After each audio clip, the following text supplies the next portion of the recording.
This government meeting is brought to you by Eastworks and our local cable subscribers.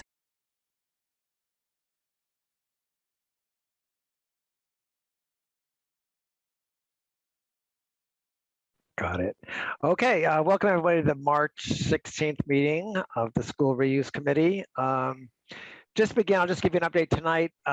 Jeff and I are going to give a little update to City Council as far as what this committee does, what our purpose is, because I know there's been a lot of discussion of, how we relate to the property subcommittee. And so before any misconceptions were generated or run with, we want to just introduce ourselves, say who's on the committee, what our role is, how we interact with the City Council, and just sort of an introductory chance just to introduce ourselves. So that will be all it will be tonight. That'll happen sometime meeting starts at 6 tonight. So somewhere on the schedule that will happen. I will have to duck out early because the day job scheduled a conflicting meeting at 1, so I may have to lose. But so in the meantime, I'll hand it over to Jeff, and you can run with the rest of the meeting, Jeff. Thank you, Joe. So we're going to do, we have an agenda. It's Valley CDC is here to kind of go over some of the work that they've been helping the city with. So we'll start with that. And then Emily had prepared kind of the first full draft of the RFP. So that was sent out. And so we should definitely talk through that. And then as time allows, we did start a frequently asked question document. So we should just at least touch base on that. We could potentially get a brief update from Mass Development. There's a little bit of work that has started, a schedule for the school committee, and then City Council. And so we would hope to just at least touch base on that too. So, and then we would do public speak time at the end if anyone's here who has questions or comments. So maybe with that, Jessica, are you prepared to talk a little bit? I may do co-host, so if you wanted to share your screen or not, but if you want to take it away, you have the floor, maybe like 20 minutes or so. I don't know if you need that much time, but it's really up to how much the committee wants to ask us questions. I can kind of run through what we did really quickly and then just leave it open to committee. First of all, nice to see y'all. It's been a while, so nice to see you. I'm here with Laura Baker. She's the director of real estate here at Valley CDC. Just to give you just a little bit of background, we are a nonprofit organization. We're based in Northampton. We have a variety of programs, but one of our divisions here is real estate development. We focus primarily on affordable housing.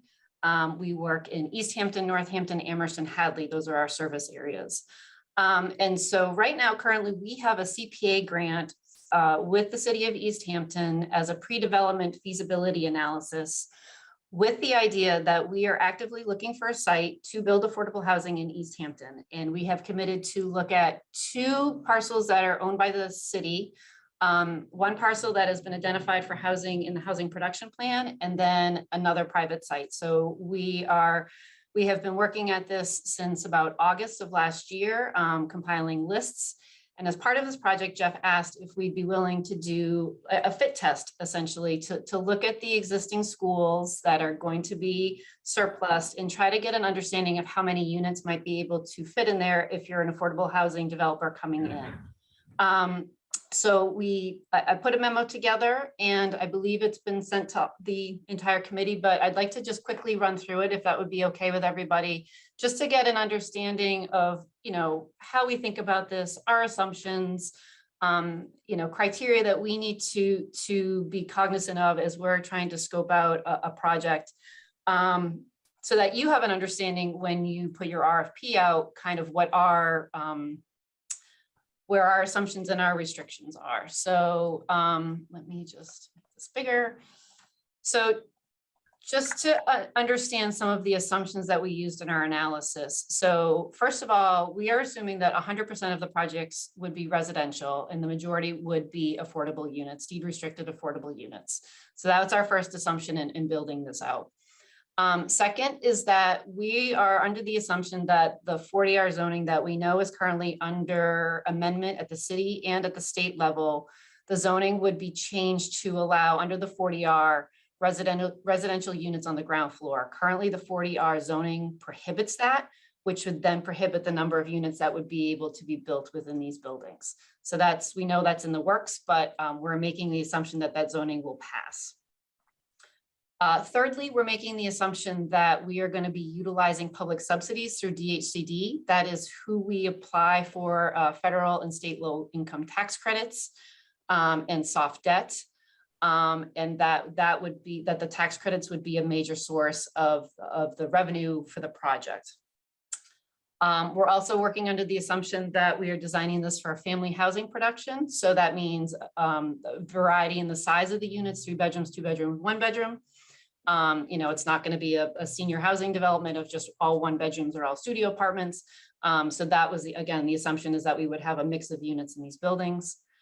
And then because of that, there are certain design criteria that DHCD puts forth in what's called their qualified allocation plan, the QAP, which is available on the state website if you ever have the desire to read a 300-page document about affordable housing subsidies, if you're having a sleepless night and need help.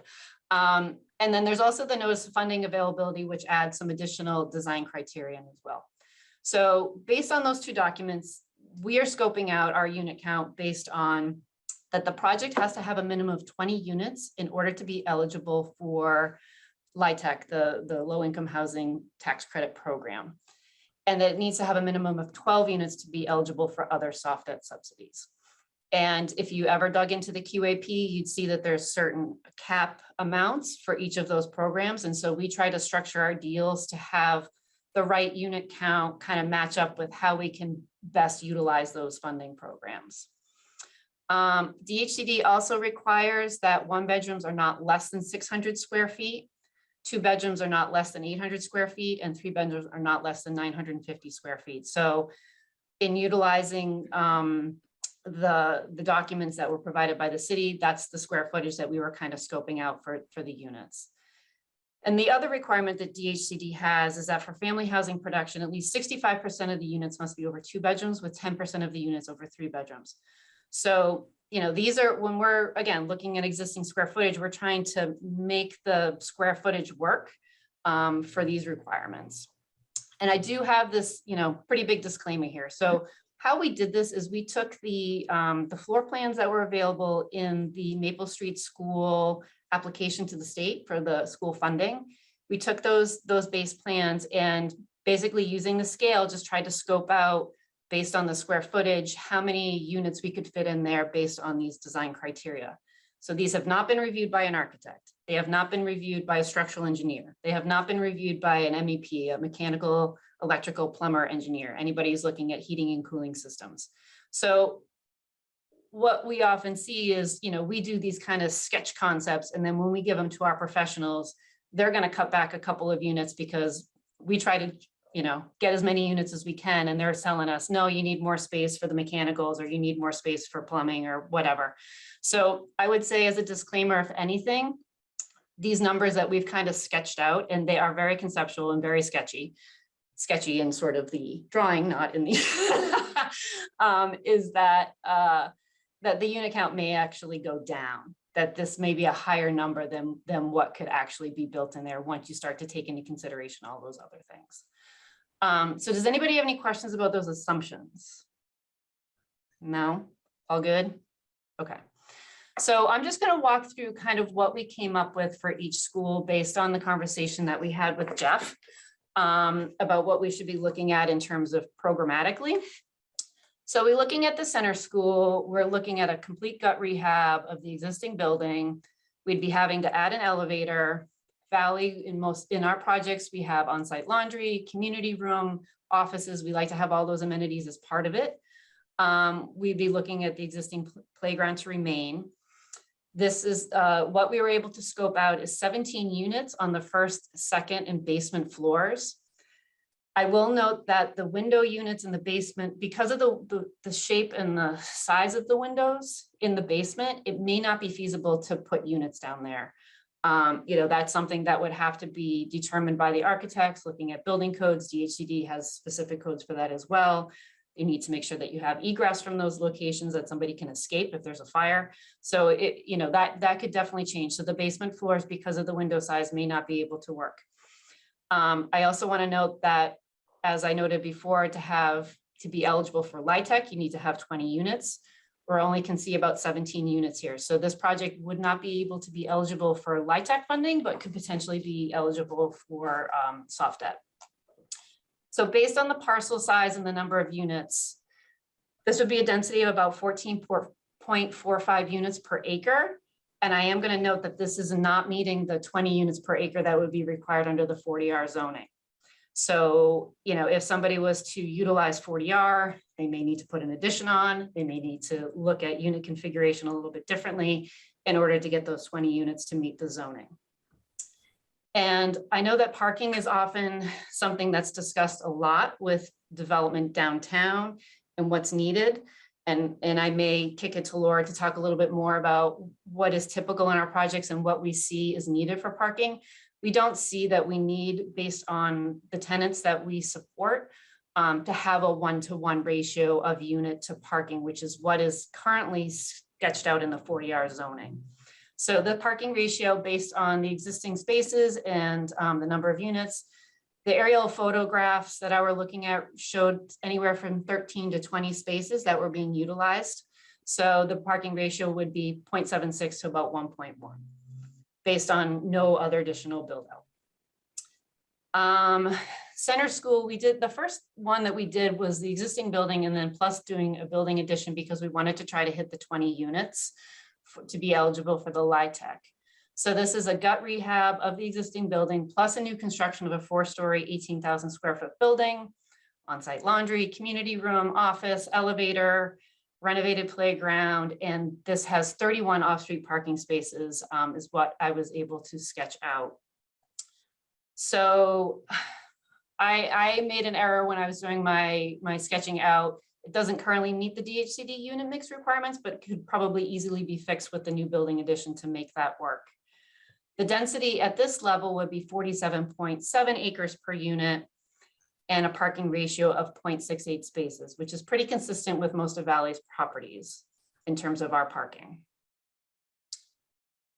Maple Street School, using the existing building only, gut rehab, again, building of an elevator, laundry, community room, office, keeping the existing 32 off-street parking spaces in the playground.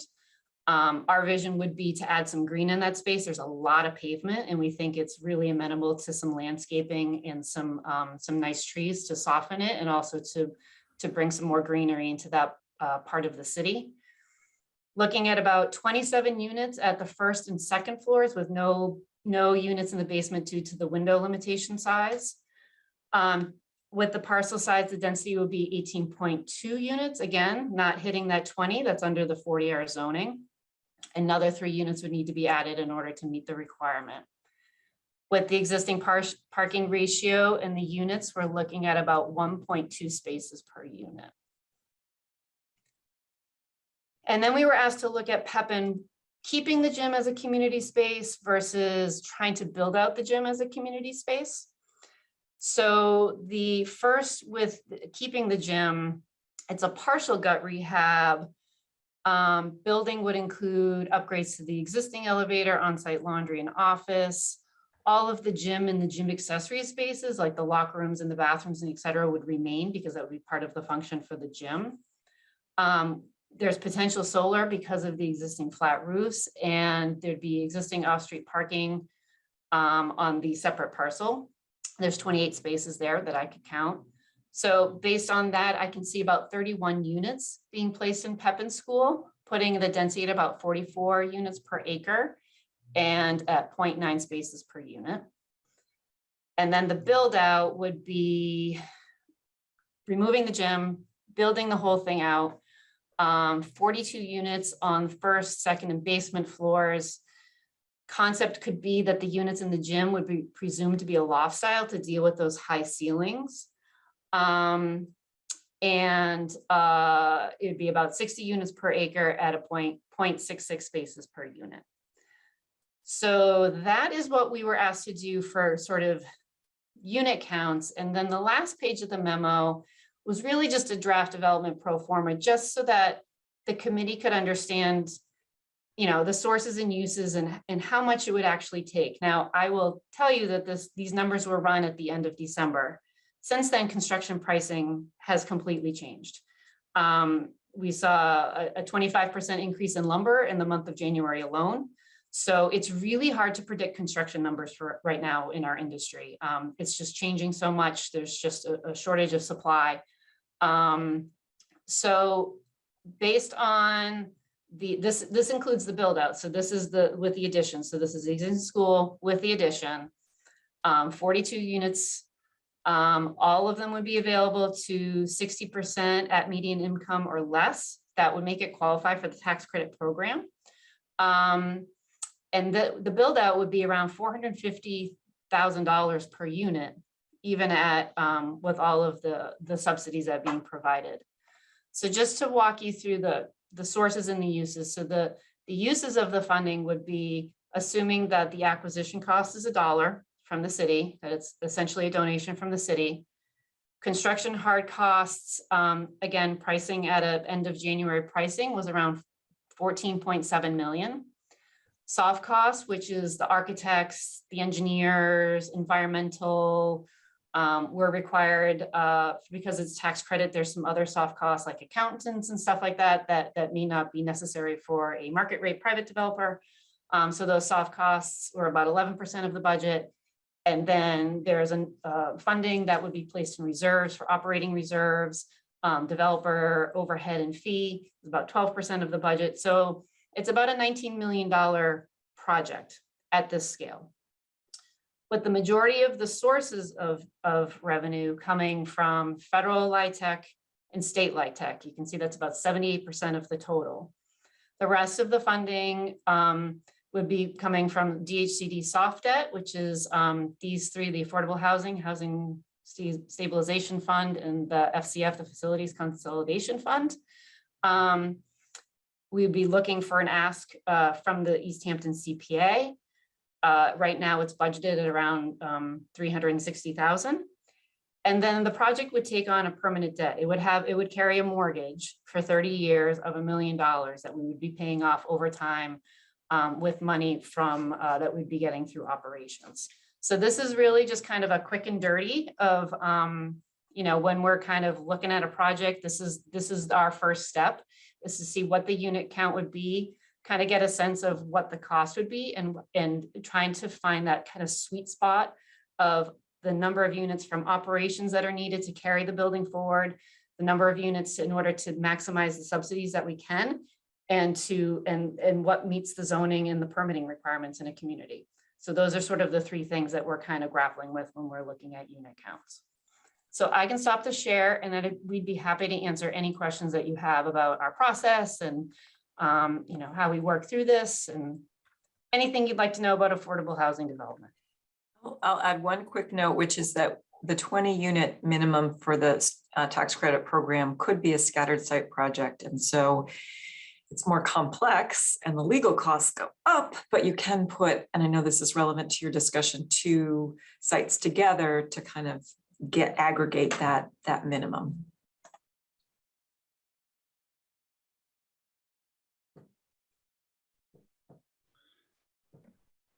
I have a question.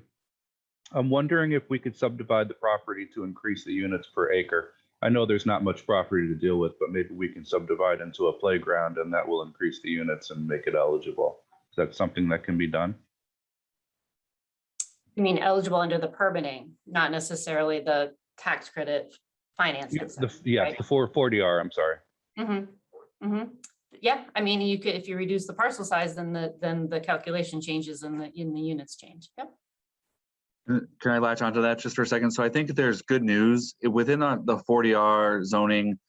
There are waiver opportunities. The way that I understood it is the only thing you can't waive is providing 20% affordable units. So that's like a hard and fast, but it says anything else can be waived. So you could also have a discussion that this is the existing site and this is the best we could do per that density calculation. And that's probably I mean, I'm not going to say anything's easy, but that might be like an easy lift in terms of a waiver. Just that's one option.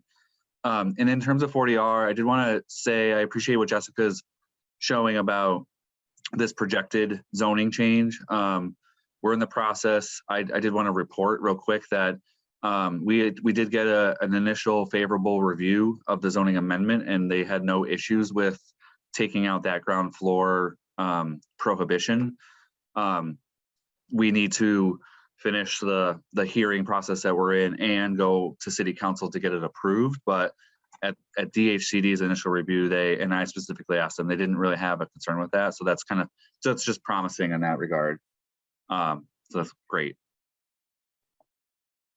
I have a quick question, Jeff. A couple things. Did you ever look at any of these with the concept of a tear down and putting in new construction? And then is this parking strictly private, or could it be shared with public?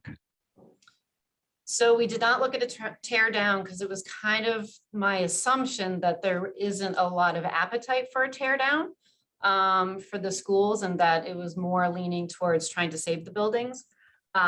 We could certainly do that, but I think, that gives us a lot more flexibility. We can design a building that fits our needs, that fits our design requirements, that allows for MEP, can have solar. Yeah, more efficient.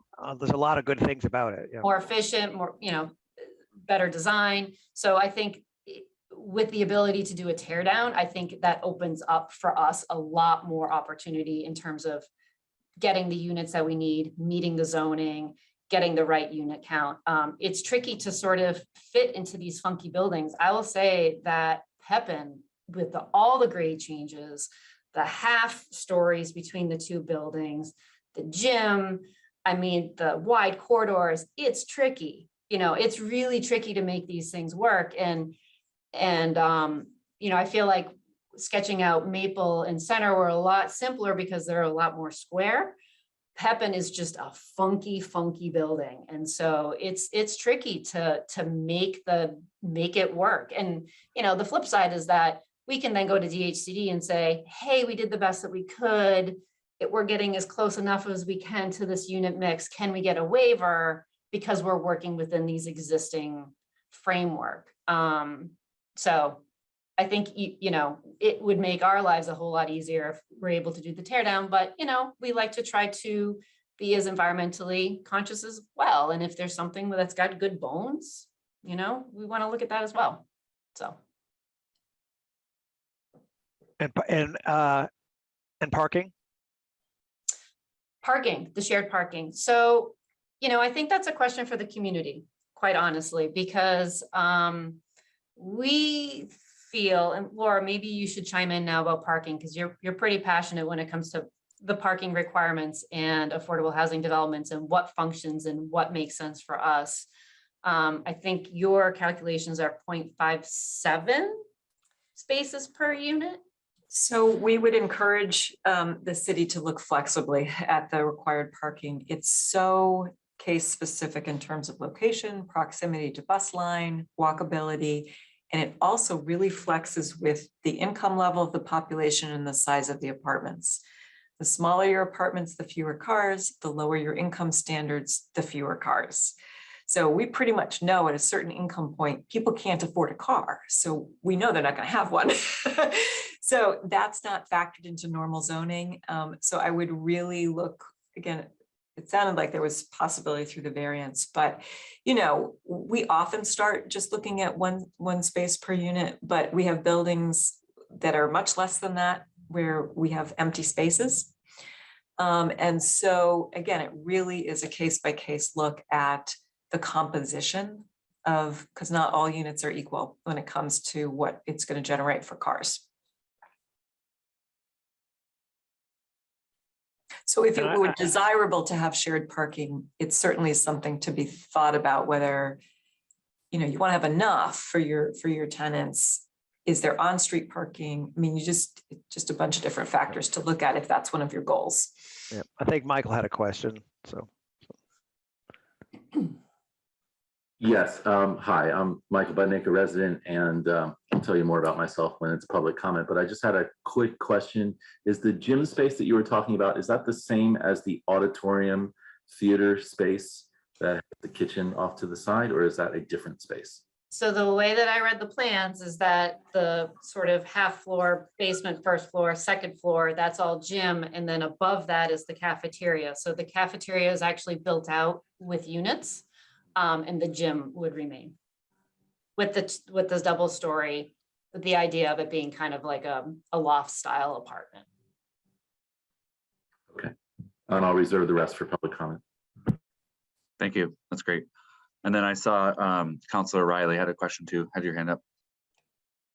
Yeah, so I have two questions, and they both kind of come at the same issue that I'm hoping we can avoid with the community, and that's just that I think any mitigation that we can have towards community opposition is desirable. So two questions. First, is the LIHTC credit essential for your development, in that, you know, would you be able to manage the soft debt if you went for the smaller structure? Because I'm trying to think in terms of, you know, that, you know, the community might have that NIMBY approach of not wanting an additional 4-story structure going up in that location. And then the second question is, you know, realistically, how much could Valley CDC purchase the properties from the city? Because I know that the community has strong opposition to essentially donating them. And I'm just trying to think, getting ahead of the situation of, you know, what the voters might actually be upset about once this plan comes forward. Thank you. So I would say in terms of acquisition costs, we really don't want to have to spend money on acquisition if we can avoid it. It is so expensive to do construction right now. To just give you an understanding of cost, because that's really where, as you saw in the development budget, 70% of the cost is in construction. I'd say probably a year and a half ago, Laura, please correct me if I'm wrong, but typically it was $200 a square foot is what we would estimate for construction costs up until COVID and the pandemic and supply chain issues and whatnot. Our current project that we're about to break ground on in Amherst, our final budget numbers are what, Laura, $425? Or 50 a square foot. 450 a square foot. So in, you know, a year and a half, the market has gone crazy. And so, you know, we are looking for funding gaps with projects that are already in the pipeline. And where a community really can step in and help an affordable housing project is having a really smooth permitting process and putting some money on the line, whether that's CPA money or whether it's through a donation of a building. Yeah, I mean, if you sell the building to a developer, it doesn't have to be Valley. They're just going to need that much more money to develop, and they'll come to you and ask for it. I think towns and cities overestimate the actual market value, cash value of their old buildings. It's not as easy as you think to sell them. I've watched a number of communities, Hatfield's a great example, try to sell their old schools year after year after year and not have any buyers, or have people be disappointed at the nature of the reuse of the property. And it's just, I do think there's a little bit of a disconnect in how much people think they're worth. Yeah. If you want to preserve them. If you're willing to see them be demolished, that's a different story, because the land probably has more value than the building. Yeah. So that's a key fork in the road for a community looking at any old building, old municipal building, is, are you willing to see it torn down? If you're not, then the donation is almost like the carrot to get someone to work with your old building instead of taking it down and building new, which is going to be more efficient. So Jeff and Emily, is that something that we can include in our frequently asked questions document? Because I feel like that's going to come up, and that explanation I think would be helpful for the public to know. Yeah, that's what I was going to say. Then turn to Ben, is that we did mark it out as an FAQ, and I think we have a draft of that, but I think the responses obviously are going to be really important. But it's going to be this discussion about trade-offs. I think like at a community level, we're going to be talking about trade-offs, and I think Laura and Jess both said it is like to preserve the buildings, you know, which we think it would be a really good community benefit. And on one hand, the trade-off is going to be releasing the property for $1 or significantly under the market value. So I saw Ben raise his hand first, and then Pat. So hold on, I want to go back to Councilor Riley's second part of the question, which had to do about unit count and the LIHTC. So I think Laura had to drop off because she's got a 1 o'clock meeting. So we've just lost her. But anyway, so in terms of the soft debt, a lot of Valley's projects in the past have been soft debt only projects. Their operations run at a very thin margin. It's really hard to manage a small unit building if you still have an elevator, if you still have common spaces, if you still have all of those common costs. When you can diffuse that over a larger number of units, the operation of the building becomes better. So, so that would be my one comment. Yes, it could be done. I would also encourage you to go back and look at your community plans that talk about density in the downtown. I mean, it's over and over and over again about building up density. You need housing units. We all need housing units. Where are you going to put housing units? It's better to have it be in a downtown than somewhere else. So again, I think it's a little bit of that community conversation and trade-off. Is it better to have a large unit development out on the outskirts of town, or would you rather have it right in the center of town where you have goods, services, walkability, PVTA, that sort of thing? So, again, I think that's part of the community conversation. For us, the sweet spot with a LIHTC deal is anywhere between 40 and 60 units. That's where we can maximize our subsidies before we get to the point where sometimes you get over that 60 margin and then you're kind of capped out at what you can get from the state. So you're not kind of offsetting your construction costs, if that makes sense. Yep. And then I want to move, but just I think Laura said it before she jumped off, which was that the idea of a scattered site. Our previous discussions were, and it comes out in the draft RFP that we kind of want Center and Pepin to go together, and that in theory that could be a scattered site to put the two together and achieve the number. I just wanted to mention that. I think I got handed over the responsibility of chairing the meeting. I'm going to do Ben, Pat, and then we have a member of the public here, Michael Budnick, and he has to speak before Valley jumps off. So Michael, if I can get to you third, I'm okay with taking a public comment, not at the end, but if you just wait till after the other two talk, that'd be great. All right, so Ben. Yeah, just thinking about the capital stack and the timing. Jessica, what would you think, just so everybody's kind of aware of how long that might take, for a project like this, how long do you think it would take to get the financing in place? So I would say for any affordable housing project, from project conception to construction completion and lease up, can be anywhere between 3 and 5 years. That's typically how long it takes.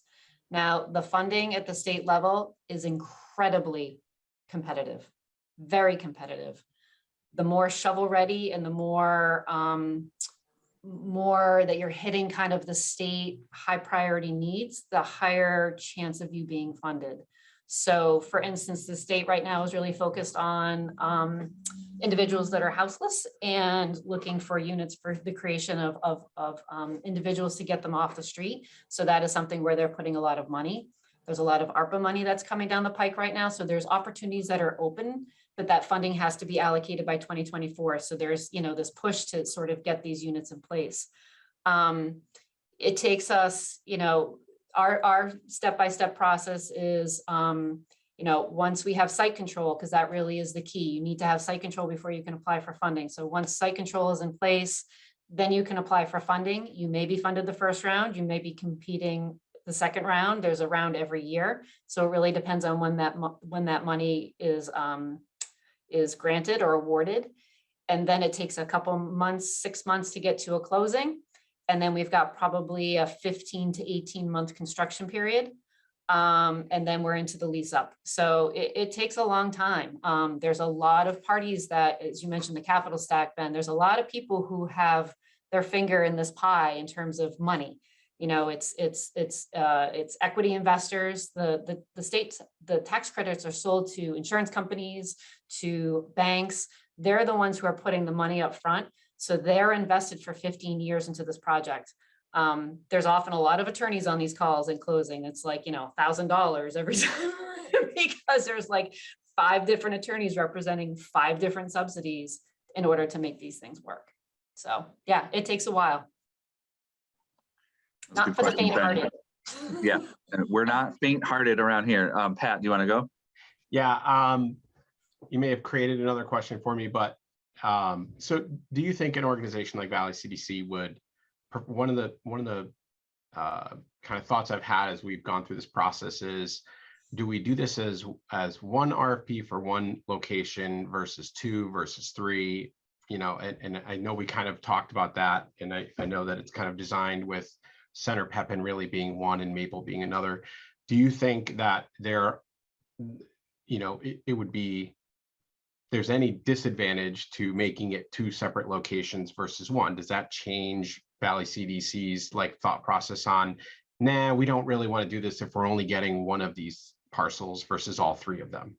So that's the first question. Yeah, I think it would depend on the organization. I mean, I don't want to speak because Valley isn't going to be the only one that's going to be responding to this RFP, right? So right. There's going to be a bunch of different entities, and it's going to depend on their capacity, what they already have in the pipeline, what they've already got commitments to, how many staff they have. So, that's part of the decision-making process is what do we have the capacity to handle, knowing what we already have kind of stacked up.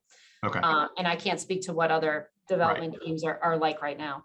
I thought you were going to just write us a check, Jen, and or Jessica, we were going to be done. No.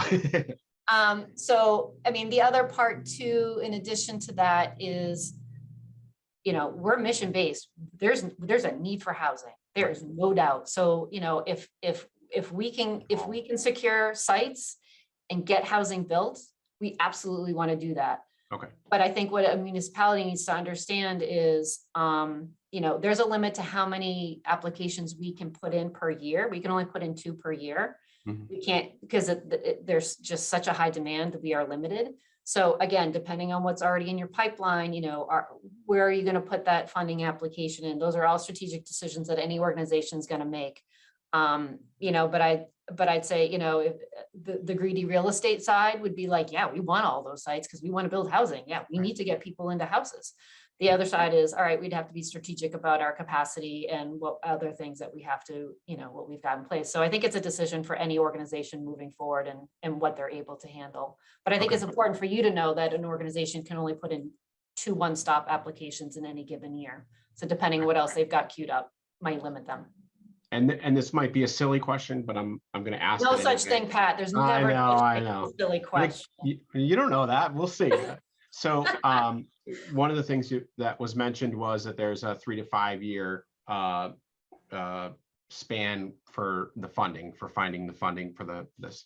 So who owns the property still during that 3 to 5 years? Who's still responsible for making sure the snow's shoveled and heat's on, or whatever the case may be? So again, that's going to be a decision for the municipality. I think if I was wearing a municipal hat, I'd want to have some level of control. I don't think the city would want to put itself in a position where it sells a building and then the developer falls through and the project doesn't happen, right? So there's like this kind of like sweet spot, I think, that needs to be sort of determined on based on timeline and based on what the organization thinks that they have or the developer thinks they have in place. When can they realistically take over the building? Again, site control is huge. We can't do anything without site control. So there would need to be, an option agreement, purchase and sale. There'd have to be something in place. We wouldn't have to necessarily own the building, but there would need to be some documentation that will allow us to move forward with funding requests. So site control is huge. It could be a negotiated shared thing too. Mm-hmm. All right. Those are good questions, Pat. That's a good one. I mean, I think that's going to be a cost that someone will carry. And that's, that's something that we need to talk about as this group in terms of the RFP too. Great. So I will, I don't have any issue with having Mr. Budnick ask this question, and then we'll kind of continue on from there and see where we go. Hi there. Thank you for letting me speak. My name is Michael Budnick. I am an Easthampton resident within sight of Bank ESB downtown and have been for a number of years. And I am also I run Mad Science and Art Ventures for Kids, which is an educational organization, longtime entrepreneur, as well as marketer and finance guy. I am also, as many people know, very active in local community and regional theater. I sit on the board of Exit 7 Players at Ludlow, and I'm also its treasurer, and currently, shameless plug, directing Curious Incident of the Dog of the Nighttime, an awesome play that's up this weekend. The reason I am on here is because I think that we have a tremendous opportunity and we have a model in Ludlow. I don't know if you know this, but the building in Ludlow is owned by the Ludlow Housing Authority. And when this high school vacated that whole complex in 1984, the Housing Authority took it over, put in affordable housing and a senior center, and gave a long-term lease to Exit 7 for that theater, which has been turned into one of the greatest community theaters in the area. Now, Easthampton has suffered for a number of years from not having community theater. And now there are so many more people that are oriented towards theater and performing arts in Easthampton, and so many patrons as well. I represent a group of people that we are loosely calling ourselves the Easthampton Community Theater Development Committee, who really would like to bring community theater back to Easthampton. I have toured the auditorium at Pepin, and I think that it would be perfect not only to establish community theater, but also the adjacent classrooms for establishing my long-term goal as a long-term educator who teaches enrichment programs, to bring a youth drama academy as well to the heart of Easthampton. The drama studio in Springfield is thriving. Exit 7 has a small youth program as well that does very, very well, enrichment program. And that space there, the auditorium, and the what I would call rehearsal space in the back of it, with very little modification, would be perfect for community theater. Now, just to anticipate a question, some people might be asking, what about city space? Well, it's wonderful that we're going to be putting a black box into city space, but a community theater cannot compete with the type of commercial activities that are going to go on at city space, and cannot pay the rates that are anticipated at that type of thing. Not only and community theater needs a place to rehearse consistently, a place to build sets that can stay there. It is an entity that really suffers when it has a rented or part-time location. Now, the final thing to say, Michael, the last thing, I just have one more statement. Okay, very quick. Last thing I'm going to say is that there is a regional small professional theater that would jump at the chance to also be a resident theater in this thing. So it's not just community theater, it's also small regional theater as well. So that's all I had to say, and I'm hoping that we could possibly cooperate with the CDC to bring something in there. And by the way, the cooperation with Ludlow also includes use of the theater and the lobby space in the theater by the senior center and the residents for events when they need it. Great. Yep. No, we just have a tight agenda, and we took you in the middle. So I would encourage a presentation similar to what CDC has just done as well. That's at a future time, or we. I don't think this group is necessary. I don't think we need that at this group. I would encourage you to prepare a letter and have it ready. We're going to talk about the schedule. We are going to submit at the RFP to council, and I think that's going to be the next stage in which your input would be received. I think that there are some ways to respond to that, but I think we need to move on, because we have a couple of things. I know people are going to drop off at 1:30, but I would encourage you to formulate your sort of your program into a letter and have it ready. We're hoping to submit this to City Council in May. But we did a strategic planning workshop all through 2020, and all of these types of uses were certainly considered. So the idea is not new. I think funding it, funding the creation of, or maintenance of the space, and accessibility to that, I think, is going to be critical for future discussions of that. Exit 7 is entirely self-funded through ticket sales. Right, except, yes. So we can continue to talk offline. I would encourage you to begin preparing a letter that would be suitable for City Council. But I do appreciate you coming. This is great. So not to be too abrupt or abrasive, but I am going to shift back to the agenda, because I do want to make sure we cover a few things. We started to touch on the FAQ, and so what I'd set up was a Google Doc and sent it to everybody. I don't know if we need to go into that right now unless someone wants to jump in with questions, but I think for the next meeting, that would be a really intense homework assignment that I would like everyone to try to look at that. Brad's question about sort of releasing the property for under market rate was on there, and I think that's going to be a talking point. I think we have covered a lot of the other talking points. So I guess my question to the committee at this point is, does anyone have a question that they didn't see on there yet or want to jump in on? Or should we kind of move on with the agenda? Hearing nothing, I'm going to move on with the agenda.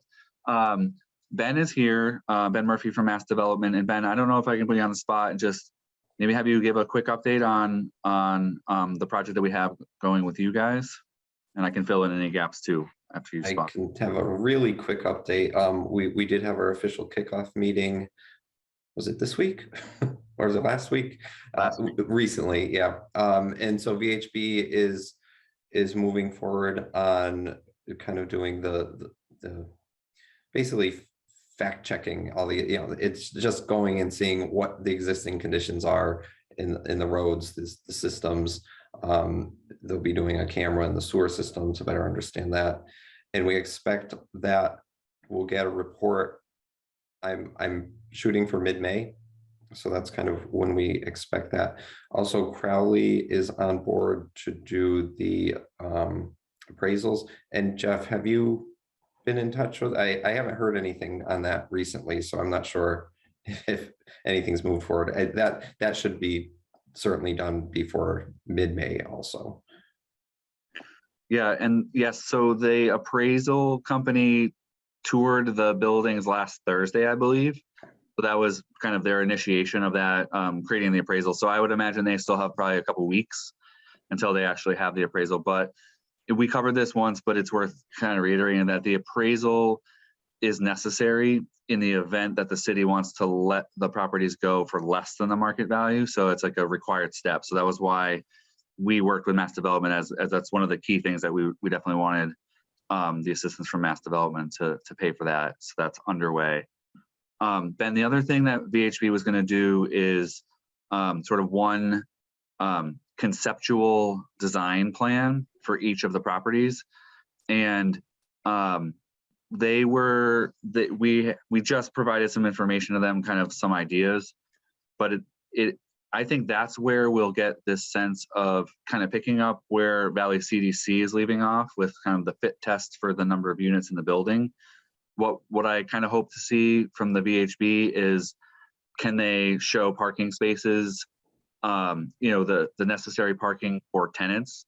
And I think when Chair McCoy kind of asked the question about public parking, would there be any spaces left on either of the properties to carve off any number of public parking spaces? And so, and then they will leave the school sites and look at some of the surrounding streets, and just to start to get a sense of, are there potential areas in the future that we could formalize or create on-street parking, enhance some sidewalks, or there's a lot of crosswalks in the vicinity that haven't been upgraded in ever to meet sort of ADA requirements. And so they will come up with kind of this schematic design, and our goal is to insert that in as an appendix of the RFP, with some caveats that it's only one version, but it's just going towards this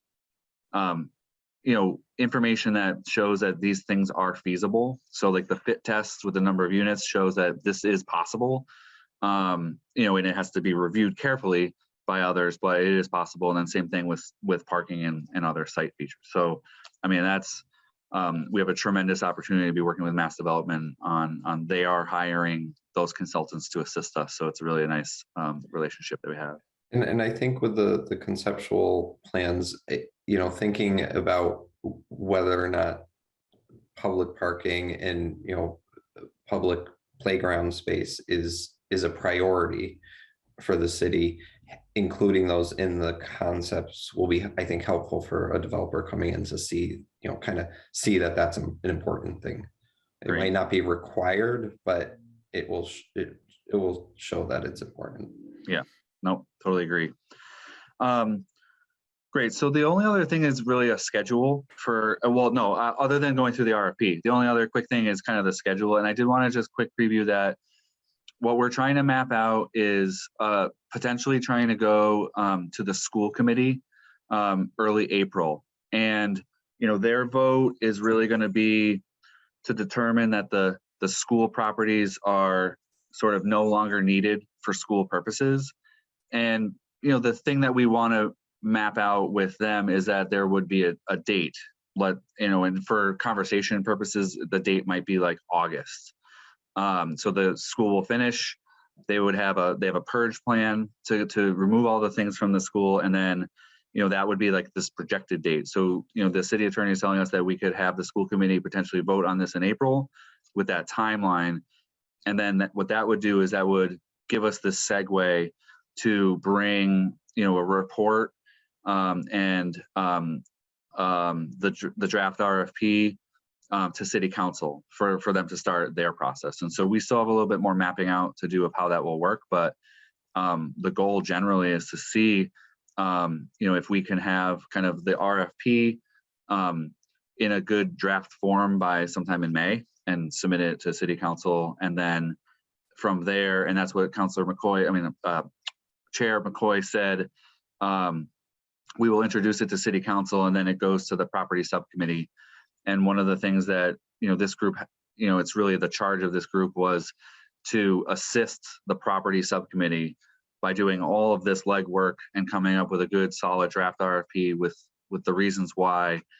And we give it to city council for them to review, consider, you know, maybe make changes, maybe not. And then that would move forward through the process. So that is a quick thumbnail of the schedule. And then I think if we have a next meeting in April, we'll really have that buttoned up for sure in terms of the timeline. So I think maybe with that, Emily, I know you gave us a long 20-something page document, but maybe there are some highlights that you would want to go over with the group, and I'll hand it over to you. Sounds great. Thanks, Jeff. And good to see all of you again. So yes, it is a long document. I think the key pieces for what I'd love to hear feedback on the entire document. But for today, I think the key piece is the requirements and the conditions. It's that evaluation criteria that we've been talking about in the past. I think the other thing that, you know, there's a lot of information in this document because the city has a lot of information to give, but, you know, if there are thoughts on how much information is in here and whether we need to have that narrowed down a little bit, that would be great. I'm just scrolling down to the evaluation criteria so I can throw it up on the screen. Here we go.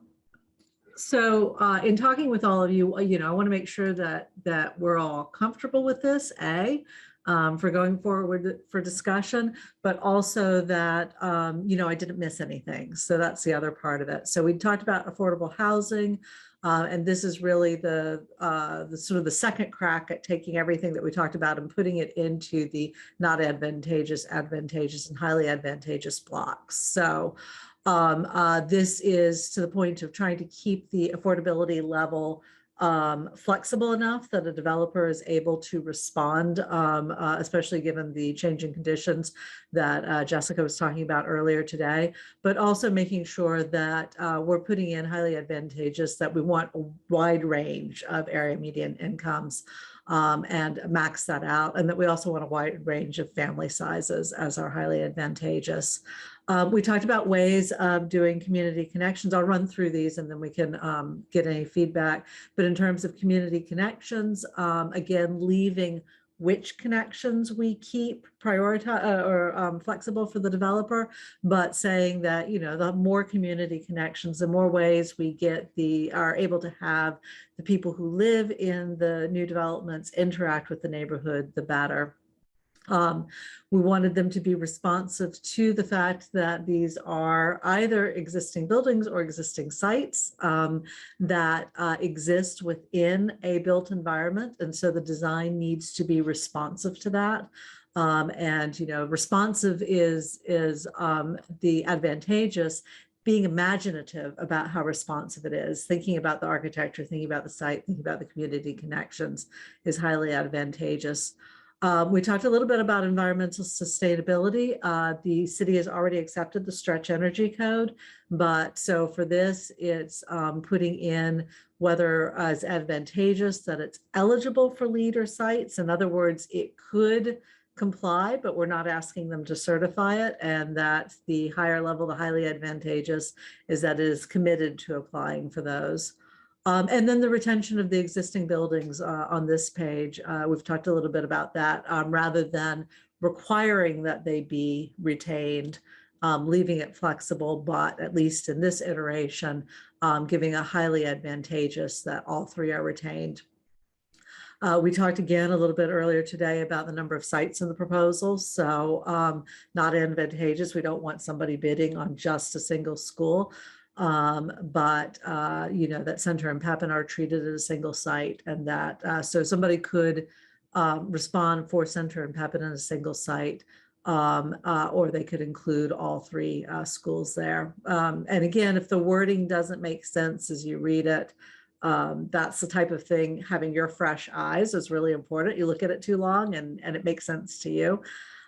Schedule, we talked a little bit about this in terms of control, you know, and that should be maintain control. Apologies, Word apparently doesn't like the way I type things. So how long is the city maintaining actual control of the properties and paying for costs? And given the information Jessica just gave us on a timeline, we may need to shift that from 1 year to maybe longer. So something to consider. And then standard ones, experience, financial status, and interview. Financial status is a little tricky because you wouldn't anticipate that a developer that didn't know what they were doing would apply, but there's always that possibility. So you really need to put that in. And, you know, I am anticipating that you will want to interview all of the developers so that the interview is in there as a criteria that they have a engaging and highly satisfactory interview, obviously would be highly advantageous. So I think those are the most critical components in terms of what we do or talk about today, and get feedback on. But I would love, as I said, I would love your comments on the entire document. And I don't know, Jeff, if you want them to forward comments to you and you'll forward them to me, or I think you all have my email address. I'm happy however you want to do it. That would be really helpful. And then I believe we are meeting again on April 12th. So any comments I receive, say, let me just check the calendar. In the next week and a half, I could turn around and have another version ready for discussion before April 12th. And, you know, if there's any conflicting statements, right? If I get a comment that says, I want A and somebody says, I want B, then I would just call that out for discussion at our next meeting. Does anybody have any observations from skimming it at least? Chris, you want to go ahead? I do. I don't know if this is the time to do it, but I would like to see some revised language about the retention of the buildings in light of the units information that we learned today. It's becoming less and less likely that keeping the buildings are in fact advantageous. I don't know what the rest of the committee feels, but that's my opinion. I second that. Yeah, and I think the way that we've talked about this previously, right? And I think it is in there, and maybe what Chris, what you're saying is it could be stronger or clearer, is that if we do get proposals that take the buildings down, and actually it is in there, so 15% more units, you know, plus LEED certification, plus, you know, maybe the community benefits would all need to kind of increase with that. I think it's good to go in there. I do think that I think something that Councilor Riley said earlier is, you know, we're gonna have small buckets of things that people will react to when it becomes more of like when it hits city council. And I do think that the discussion around preserving the buildings versus not, I think is going to be a pretty big one. So we might want to just think that through as we go. But I think this committee has been pretty clear that that's not as critical, but we do expect that there will be people in the community who really do think that that's important. And I think the good work that we've done so far is that we do know it can be possible to make it work, Chris. I think it may not be as many units. It may not be as many units, but it would keep the buildings. So that's that trade-off. So, Chris, I didn't mean it, and I saw Pat and Councilor Riley. No, I was just going to say, I think I agree with Chris. I think it just is a matter of rewording how we had this, where it was kind of not advantageous to tear them down. I just think there's some, I don't know what the tweaking is, but I understand what he's saying. And I think we've already, like you said, we've already been down this path kind of. I think people they're gonna be upset if you take the building down or not. That's gonna happen. They're upset now that we're taking Whitebrook down and it's gotta go. So that's gonna come up, but it's how we address that. But I think Chris is right. I think if we just kind of tweak these as we sat in that meeting and kind of put what was advantageous and not, I think we're rethinking that on the fly here as to maybe just tweaking that verbiage there. And if Great, I could just respond quickly to what Jeff said, I think that what you said about, conflicting advantageous slots, with the LEED certification, the number of units, et cetera, that's very true. And that makes a lot of sense, what you said. So yeah, that's all. Okay, thanks. And then Councilor Riley. Yeah, so Emily, is there going to be like a weighting system for this, like WEIGHT, in terms of, how many points are awarded for each category? Because, I could see, right, like when we're talking about whether or not we're going to tear down the buildings or keep them in place, I mean, do we want to assign less weight to that versus other things? Or, I just, when I've seen some RFPs in the past, it's, like 3 points for this or 5 points for that. And I didn't know if we were going to take that approach or, yeah, so any guidance? Yeah, no, that's perfect to bring up at this point, because you can do exactly that. You can assign points to the not advantageous, advantageous, highly advantageous, just as you were talking about. The other thing is you can assign percentages to the categories. So one I did recently, for example, had like the interview was 10%, financial stability was 20%. So, between it gets mathematically entertaining with percentages and points, but I could work out a suggested system to weight some of these pieces more highly, especially based on the comments that you just had. So I can propose that for the next meeting. Great, that's really good discussion. I had a couple quick comments that I just wanted to air them out so that it didn't seem like there would be a lot of edits going in, for me after the fact. But the notes that I took this morning were that under the connections piece, I believe that we can be a little bit clearer on the things that we hope to see. So I was reading through it, and the first one was kind of a little bit vague. No, I'm just saying it was a little vague. And then the second set of connections was a little bit more specific in terms of desirability of the park. And I think I will be proposing a couple amendments to I think we have a pretty clear view of what, in terms of a park or playground, at each of the sites, Center Pepin and Maple. I think that was really strongly kind of clear. And so I want to wordsmith that a little bit so that comes out more clearly. And then I think public parking, I think in both, especially Maple Street, that we should really be articulating that as something that we want to see attempt at. And then, we're kind of responding to the things that Valley CDC was providing us today. Center School, although if we retain it, we get a lower unit count, but we get a larger area where the playground is, and it's just all pavement. So, one of the trade-offs is if the building stays, that would be an area for a playground and potentially even 10 or 15 public parking spaces. So we do want to kind of push those a little bit, especially if we're talking about buildings staying, then that's going to be really critical. So I wanted to just note that I think I'll have a couple edits in that kind of space. And then in terms of being brief, in the descriptions of the properties, I appreciate Emily grabbed from, we have a recently completed Main Street Historic District inventory.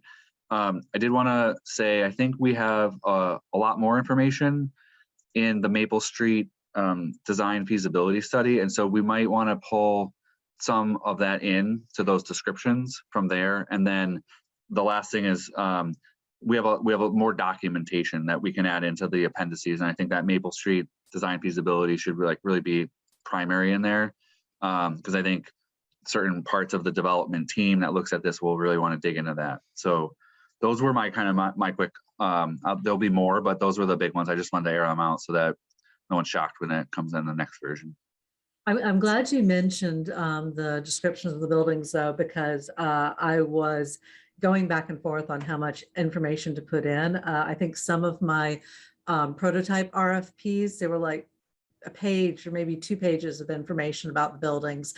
Now we've got 3 buildings, so there's a lot more detail to put in because you've got 2 more buildings than these other did. But it was kind of a fine balance of how much do you want to point people to the information and how much do you want to include in the RFP itself. So I absolutely agree. If we think we need more upfront, then happy to pull from the other documents as well. So. And look forward to the comments and again, the comment on being as explicit as possible. I don't want to go too far away from the flexibility, but having heard Jessica, not just today, but also in watching the video that we were all assigned for homework, the specificity of what we can tell the developers will be really important. So I think, Jeff, your suggestion to maybe drill down a little bit more on those is really good. Look forward to seeing the detailed comment. Yep. And then, in the chat, Laura did offer a comment on the experience level. Mm-hmm. So we should make note of that. It might be too narrow. Maybe there's some relevance to prior experience in affordable housing development and renovation of buildings. Specifically school buildings. So, past experience, specifically renovating school buildings may be too narrow. So I can appreciate that. I just wanted to kind of put that in out of the chat into this meeting. A couple other things, it would just be that how it fits in, but I want to air it out is, we believe, like the city believes that we want to be a partner with the developers. So in terms of the public infrastructure, we're going to have the mass development part, which shows existing conditions of the neighborhood and potentially a conceptual design. And I did want to raise it up because I think in the RFP we want to, I don't know exactly how, but we want to articulate that we will be a partner and that we, in some ways, we kind of expect to be working, for larger amounts of public dollars to support the development of these properties. And that's something I'm in the middle of these webinars for the Community One Stop for Growth. So the way that the state has restructured their grant program. And one of their examples is when you have not only a site, but you have a developer who has site control and has a budget and has a plan, and you need public infrastructure improvements to match that. And so, that's a couple years down the road, but we do want to kind of be articulating that we're going to be there, and we kind of have a good track record of doing that now, and we want to keep going with that. So that wasn't really in there, and I will add that in. Great. I think that makes a lot of sense. That will help in terms of the contributions. It's not just the buildings. It's not just whatever other direct financial contribution, but also the public infrastructure is an important component. So that'll be great. Yep. So again, if everybody could get me comments, any additional comments you might have, take some time to think about it, but within the next week and a half, that'd be really helpful. Give me enough time to turn it around so you have enough time to read it. Yeah, I think that'd be great. And I'll put out an email requesting comments on the RFP and comments on the FAQ. Right. So this all could work out pretty well. So in terms of going back to the timeline briefly, we can bring something to the school committee without the RFP. So the RFP is not necessary for this to hit the school committee. and we're targeting April 5th. And just in case they need another meeting, a second meeting to do any of this, that would be the second meeting in April. And then, and we have a meeting on April 12th. So we had talked about 2 meetings at some point, and in reality, it could be that April 12th, and then sometime after that, we might need to meet again in preparation for getting ready to submit something to City Council in, early or mid-May. And I'm thinking about the mass development piece, the report that they're expecting to come in mid-May. So, that might be our real target, to have this complete package by mid-May, and we hit the first meeting of City Council in June. And that would still really be, we would be on a good timeline still for that kind of effort. We don't know how long it'll be in City Council, but getting it there is kind of the goal. So I think maybe anyone else, Emily or anyone else, or was there anything else that we should touch on before maybe we're done? I don't want to, I'm not used to chairing a meeting, so I want to make sure that I capture anyone who has any last questions or comments. Or You're doing a great job, Jeff. I'd like to thank Emily, because that was a pretty big lift, this document. So thank you. Thank you. Appreciate Yeah. it. And I appreciate that a lot. And I think, we will be getting some asks of this group. So I think not the school committee. I don't think the school committee is going to be a challenge, or I don't expect that, at least at this point. But after that, I think, attending certain meetings and being available to talk to people, I am going to just say this out loud, which is I was thinking about the way the draft pro forma got presented. There is a pretty significant potential that CPA is asked to contribute to these projects. And I was thinking, and I'm thinking out loud, that at some point between now and before we release this, so let's say between now and June, maybe a small group of us go to CPA, start a conversation, because it would be really nice for us to have introduced a little bit of this to them, possibly get a letter of support of some type, a letter of commitment, not necessarily of the funds, but the idea of contributing CPA dollars to the project.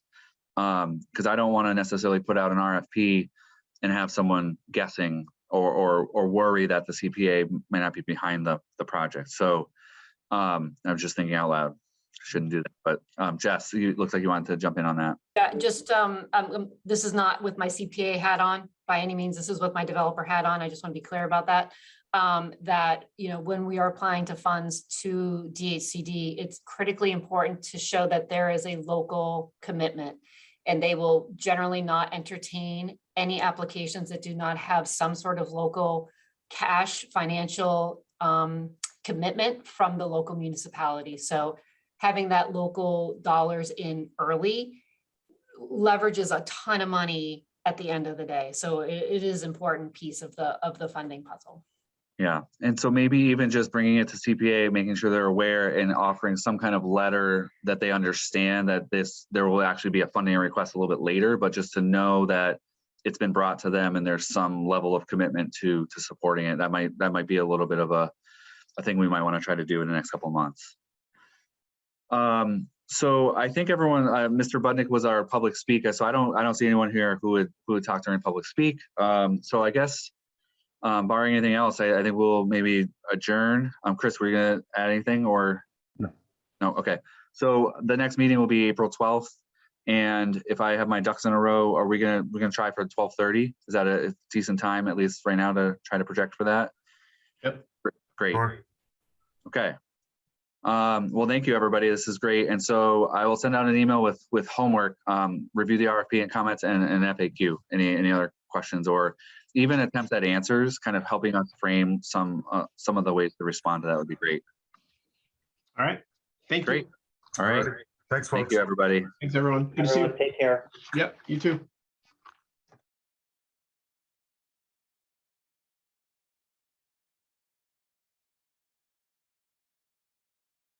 This government meeting is brought to you by Eastworks and our local cable subscribers.